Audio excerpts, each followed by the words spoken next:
guys, it's Alan from Eventide here with Chris Koltay, and we are in the sound booth before a sold-out show for War on Drugs. The War on Drugs. Yeah, it's the War on Drugs. Yeah. There's a few fans down there by the front of the stage. Way too many amps. Way too many amps for some, not enough for others. Yeah, it's true. Yeah, we have small amps in a lot of them, and way too many pedals. Too. I'm using a lot of the H9, mostly because it's so easily, customizable, and it's really easy to switch between presets, like on the fly.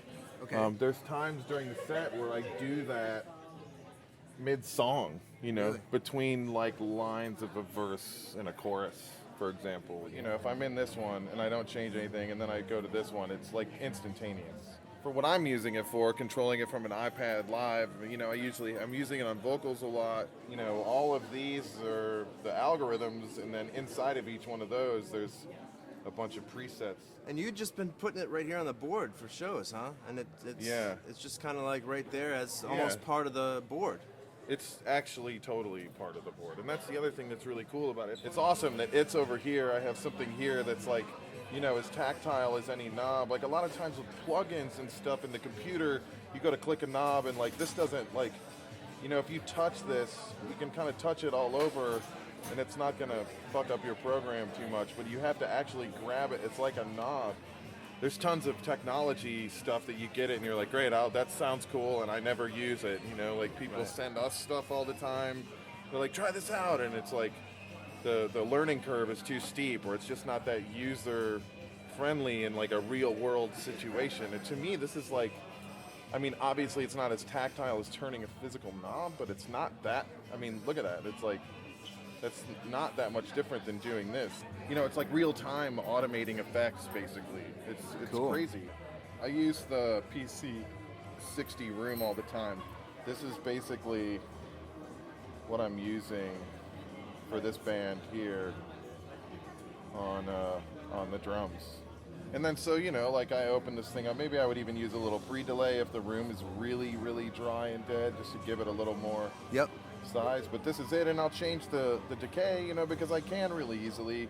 If the song is slower or faster or whatever, like I don't want a 2.5 second reverb on a song that's like 120 beats a minute. And, right. I'll just leave it. I'll leave it like this. 6 years ago, if you'd have told me I was going to be controlling an effects box that doesn't technically even really have a knob, the way I think of knobs, at least on it, with my iPad, I would have told you you were crazy. I'm just kind of scratching the surface of what I can do with this thing. But it is blowing minds. Like people, who like sound guys who are like, what's this shit? And I like show them, and they think I'm gonna be playing like Angry Birds or something while the show's happening. Right. That's not what the iPad's for typically, And even like people at the show sometimes they'll be like, what were you doing with that iPad? And what's going on? And then, I'm like, oh, this is controlling these two white pedals. They're like, what? And it is some future